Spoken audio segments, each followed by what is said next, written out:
Allahu ahad, Allahus samad, lam yalid wa lam yulad, wa lam yakul lahu kufuwan ahad.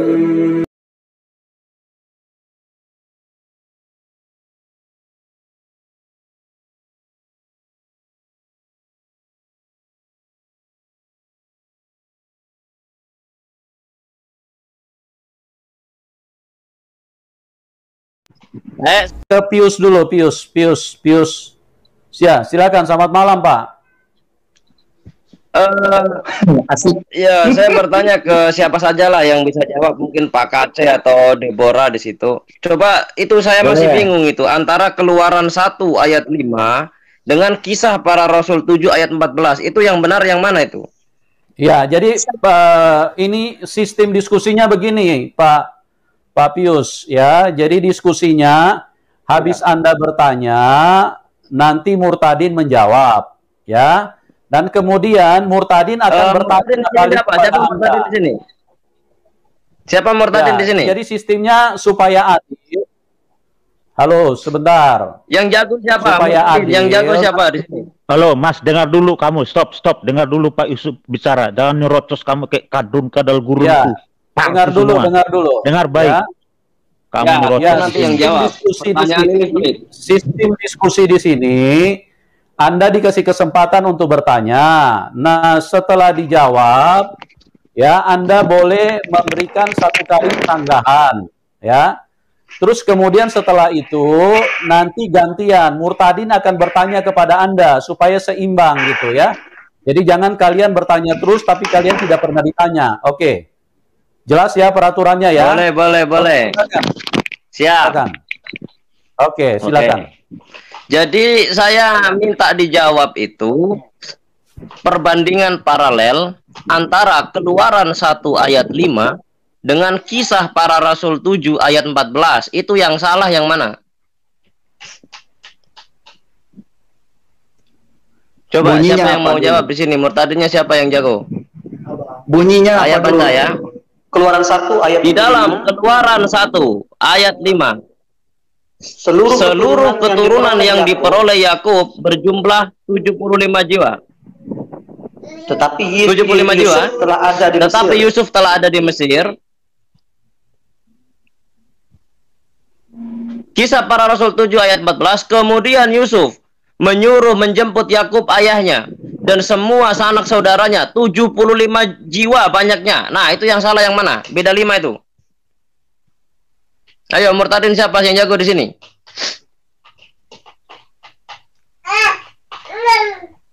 Dalam satu kitab kontradiksi itu, yang salah yang mana, yang benar yang mana?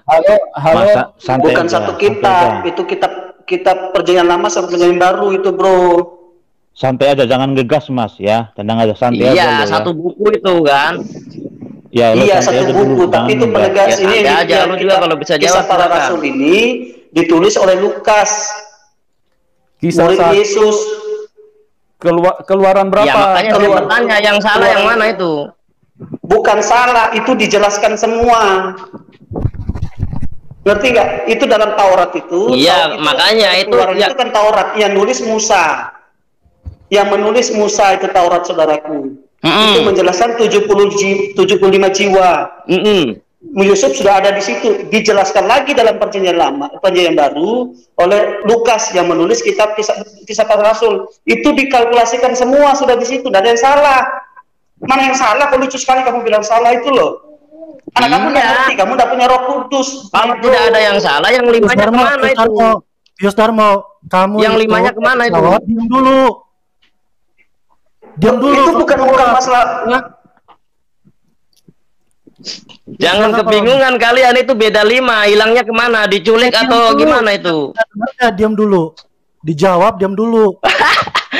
Kebingungan kalian kan, beda 5 orang, bro. Itu diam dulu, Mas. Ayo, siapa?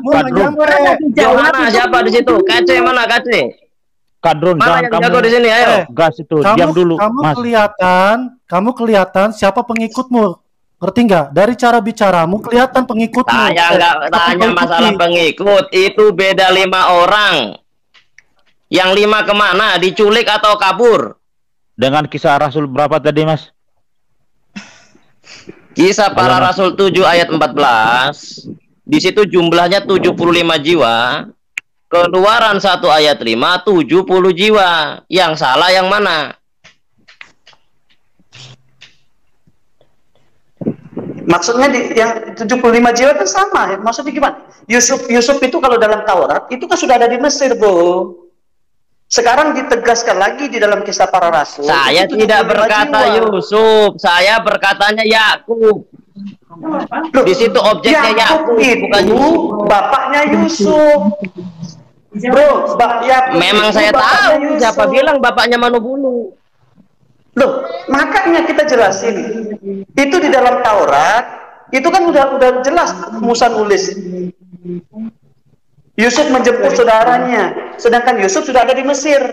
Nah, di sini dikatakan dalam Kisah Para Rasul 7, di sana dikatakan kemudian Yusuf menyuruh menjemput Yakub ayahnya dan semua sanak saudaranya 75 jiwa banyaknya. Ini sudah bersama dengan Yusuf ada di situ. Lalu pergilah Yakub ke tanah Mesir. Jangan dipotong. Di situ ia meninggal dan ia dan nenek moyang. Maksudnya gimana? Itu 70 dengan 75 itu beda 5. Yang 5-nya kemana? Jadi gini, Mas Pius Darmo gini, ya. Itu keluarganya Yakub itu semuanya berjumlah 75. Yang dibicarakan Kisah Para Rasul itu sudah masuk dengan Yusuf dan istrinya dan anak-anaknya. Jadi semuanya berjumlah 75 jiwa.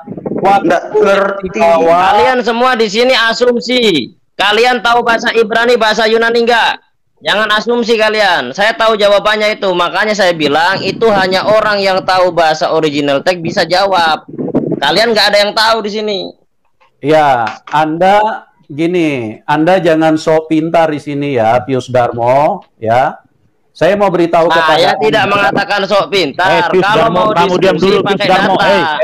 Darmo, Pius Darmo, kamu diam dulu. Kamu diam dulu. Jangan kamu kayak jin gua hero kamu bawa ke sini, jin kesetanan kamu bawa ke sini. Dasar atau ini gini dah, lebih sekarang palsu kalau ini. menurut kamu kalau gimana, kamu Bro? menuduh saya asumsi, saya bacakan bahasa aslinya. Kenapa bisa yang 175 yang 170? Kamu diam dulu, saya bisa dijelasin terangkan. dulu. Kamu stop.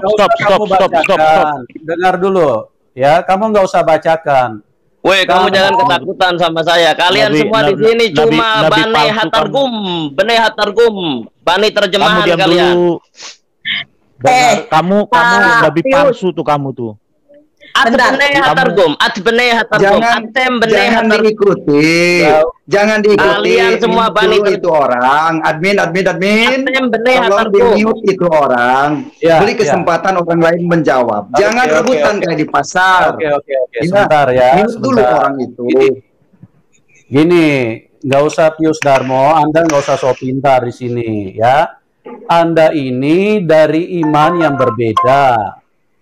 Terus Anda, bagaimana Anda bisa pintar bahasa Ibrani, sementara Anda sendiri memahami bahasa Ibrani itu dengan orang-orang yang sudah belajar dan orang-orang Ibrani asli yang menulis firman Tuhan. Sementara Anda pengikutnya Muhammad, terus kemudian mau merasa lebih mengerti dengan penulis Alkitab itu sendiri, gitu loh. Jadi Anda tidak usah berbahasa bahasa Ibrani di sini, gitu. Silakan, bisa dipahami nggak ini, Pius Darmo?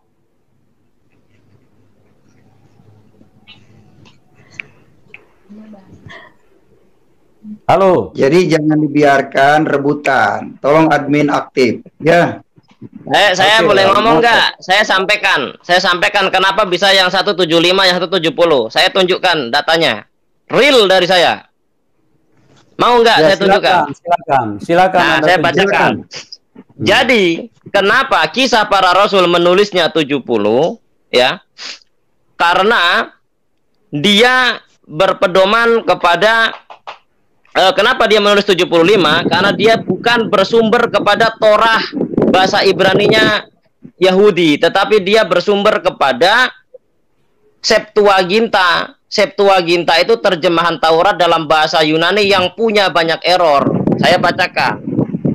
Yosef DNN Aigusto Esan de Pasai Sukhai Ex Yakob Pen. Gak usah pakai bahasa Ibrani lo di sini Gak usah pakai bahasa dukun, ya. Ini bukan bahasa Ibrani, ini bahasa Yunani. Kamu nggak usah. Kamu nggak tahu apa-apa. Nggak usah pakai bahasa itu. Nggak usah pakai bahasa itu. Kita nggak butuh bahasa itu di sini. Kita ini semuanya ahli kitab. Anda tidak usah ngajarin kami. Tanpa bahasa asli terjem. Anda tanpa bahasa asli kami. Dengerin, Anda sok-sokan bisa berbahasa Ibrani, bahasa Yunani.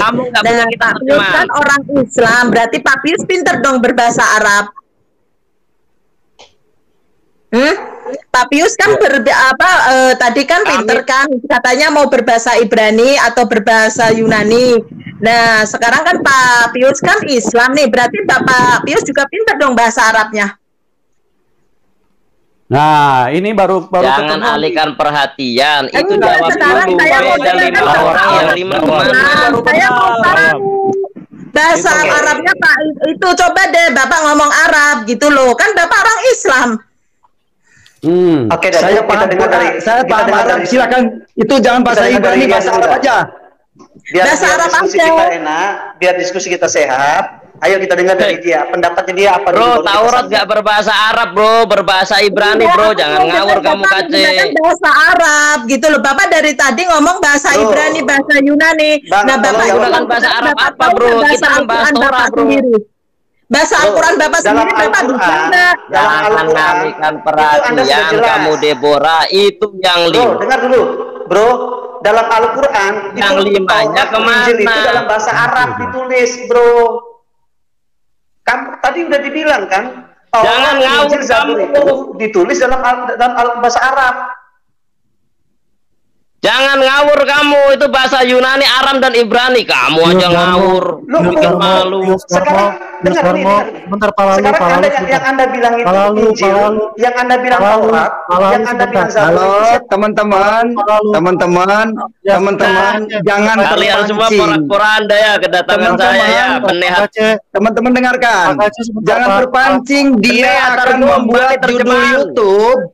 Dia akan membuat judul YouTube bahwa orang yang di sini nanti dianggap tidak tahu apa-apa. Benar itu pasti. Pak Aceh, sebentar Pak Aceh. Benar Targum. Pius Darmo sebentar. Bani terjemahan Benar Targum. Atem Benar Targum. Pius Darmo sebentar. Kalian Bani terjemahan. Kamu Bani terjemahan, kamu adalah pengikut Nabi palsu. Turunin dulu dia ke bestek, nanti kalau kita udah selesai ngomong turunin dulu. Ya, turunin dulu dia. Nanti kalau udah selesai ngomong dia naikin biar kayak teh celup. Kalau udah hilang sarinya didetak. Kita dengar aja dulu dia sebentar, enggak apa-apa. Coba pendapatnya aja seperti apa. Nggak usah. Karena dia motong-motong.